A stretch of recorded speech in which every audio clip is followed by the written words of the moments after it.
వేదికలు అలంకరించిన మన ఉప ముఖ్యమంత్రి వర్యులు పవన్ కళ్యాణ్ గారికి, కలెక్టర్ గారికి, అదేవిధంగా శ్రీని గారికి, కృష్ణరాజు గారికి, ఇక్కడికి విచ్చేసిన అధికారులకి, పత్రికా సోదరులు అందరికి కూడా పేరు పేరు నమస్కారం. ఇక్కడ ఈ నియోజకవర్గానికి ఒక ధైర్యం ఏమొచ్చిందంటే, ప్రశ్నించే నాయకుడు మన పవన్ కళ్యాణ్ గారు. అంటే ఉప ముఖ్యమంత్రి అయ్యారు కదా, ప్రశ్నించరని అనుకోవద్దు. ఆయన ప్రశ్నించడం అన్నది పవన్ కళ్యాణ్ గారి యొక్క తమ్మురులు. దానివల్ల ఏంటంటే పేదవాడికి ఉపయోగం కలుగుద్ది ఏ సమస్య ఉన్నా. మరి రాష్ట్రంలో ఓటు చేయకూడదని ఒక పిలుపుతో ఈ రాష్ట్ర భవిష్యత్తునే మార్చిన నాయకులు పవన్ కళ్యాణ్ గారు, చంద్రబాబు నాయుడు గారు. మరి ఈరోజు రాష్ట్ర పరిస్థితి, ఆర్థిక పరిస్థితి మనం చూస్తూ ఉన్నాం. మొన్నే రివ్యూ చేస్తే రూరల్ డెవలప్మెంట్లో 2000 కోట్లకి సమాధానం లేదు మన కళ్యాణ్ గారు రివ్యూ చేసినప్పుడు. అంత దారుణమైన పరిస్థితుల్లో రాష్ట్రం ఉంది. ఇప్పుడు ఈ రాష్ట్రాన్ని ముందుకు నడిపించాలని ఒక బాధ్యతతో మరి కళ్యాణ్ గారు, చంద్రబాబు నాయుడు గారు పనిచేస్తూ ఉన్నారు. పవన్ కళ్యాణ్ గారికి మన అదృష్టం ఏంటంటే రూరల్ డెవలప్మెంటు, వాటర్ వర్క్స్, అదేవిధంగా పంచాయతీరాజు ఈ రావడం నిజంగా మన నియోజకవర్గానికి అదృష్టం.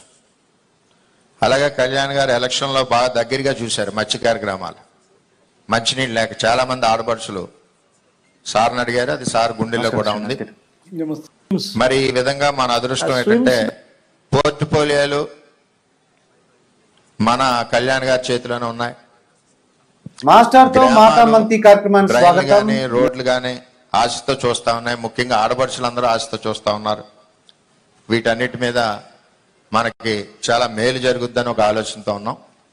అదేవిధంగా పెన్షన్లు ఇదివరకు ప్రభుత్వం 4 నెలలకో సంవత్సరానికో 200 రూపాయలు పెంచినా అది ఉపయోగకరంగా లేకపోవడం.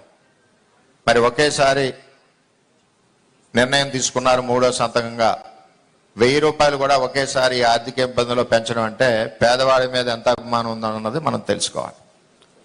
ఇందాక కలెక్టర్ గారు చెప్పినట్టు జాయింట్ ప్రాపర్టీస్ మీద చాలా మందికి పెన్షన్లు రావట్లేదు. రెండవది, భర్త డైవర్స్ ఇవ్వకుండా కనపడకుండా పోయిన వాళ్ళు చాలా మంది నియోజకవర్గంలో ఒక 100 మంది పైన ఉన్నారు నా దృష్టిలో. వాటి మీద కూడా ఒక నిర్ణయం తీసుకోవాల్సిన బాధ్యత ఉంది. ఎంచేదంటే భర్త రావట్లేదు, సర్టిఫికెట్ ఇవ్వడం కుదరట్లేదు, ఒంటరి మహిళలు ఇదివరకు ప్రాక్టీస్ ఉంది కాబట్టి దాన్ని కూడా మన డిప్యూటీ సీఎం గారిని దృష్టిలో పెట్టవలసిందిగా కోరుతా ఉన్నాం. అన్నిటికంటే దారుణం ఈ 5 సంవత్సరాల్లో జరిగింది ఏంటంటే కరెంటు బిల్లు 30వ తారీఖు నాడు తీసుకోవాలి స్లాబ్ ఉన్నప్పుడు. ఆ కరెంటు బిల్ని ఫస్ట్ వీక్ 10వ తారీఖు తీసుకోవడం వల్ల స్లాబ్ లెవెల్ దాటిందని చెప్పి చాలా మందికి పెన్షన్లు కూడా తీసేయడం జరిగింది. ఆ కరెంట్ బిల్స్ కూడా మన గౌరవ కలెక్టర్ గారు 1వ తారీఖు ముందు తీసుకోవడం వలన ఎలిజిబిలిటీ మిస్ అవ్వకుండా ఉంటున్నారు. ఇంటెన్షనల్గా గత ప్రభుత్వం ఏంటంటే ఫైనాన్షియల్ బర్డెన్ పడుతుందని చెప్పి ఫస్ట్ వీక్ 7, 8 తారీఖు తీసుకోవడం వల్ల వాళ్ళు స్లాబ్ లెవెల్ నుంచి జంప్ అయ్యి ఎలిజిబిలిటీ పోతున్నారు. ఎలిజిబిలిటీ పోయాక ఆ కరెంట్ బిల్ని సరి చేయమంటే కరెంట్ ఆఫీసులోంచి 6 నెలలు పడుతుంది. మళ్ళీ ఆన్లైన్లో లైన్ పెట్టేసరికి సంవత్సరం వరకు నష్టపోతూ ఉన్నాడు. దీని మీద ఒకటి టెక్నికల్ ప్రాబ్లమ్స్, దీని మీద ఒకటి దృష్టి పెట్టడం.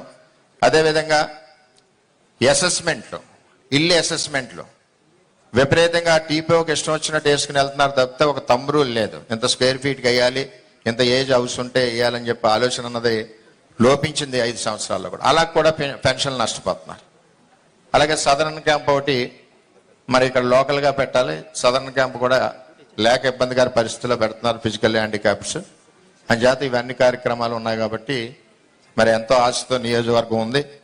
మరి సార్ 3 రోజుల్లో కూడా మరి బ్రహ్మాండంగా అభివృద్ధి కార్యక్రమాలు ముందుకు స్టార్ట్ అవుతాయని చెప్పి తెలియజేసుకుంటూ, ముఖ్యంగా పెన్షనర్స్లో ప్రాబ్లం ఉంటే ఒక team, revenue department, electrical department, municipal కానీ పంచాయతీ డిపార్ట్మెంట్ని ఒక టీం వేసి ఆ ప్రాబ్లం అదే రోజు సార్ట్ అవుట్ అయ్యేలాగా ఉండాలి. లేకపోతే ఇక్కడి నుంచి అక్కడ తిప్పి, అక్కడి నుంచి ఇక్కడ తిప్పి వాళ్ళు కూలి పని మానుకుని వెళ్ళే పరిస్థితి ఉండదు. కాబట్టి పెన్షనర్స్కి మేలు చేయాలని చెప్పి అందరినీ, ప్రతి ఒక్కరిని కోరుకుంటూ మరి అవకాశం ఇచ్చిన అందరికీ పేరు పేరున ధన్యవాదాలు తెలియజేసుకుంటూ సెలవు తీసుకుంటాం.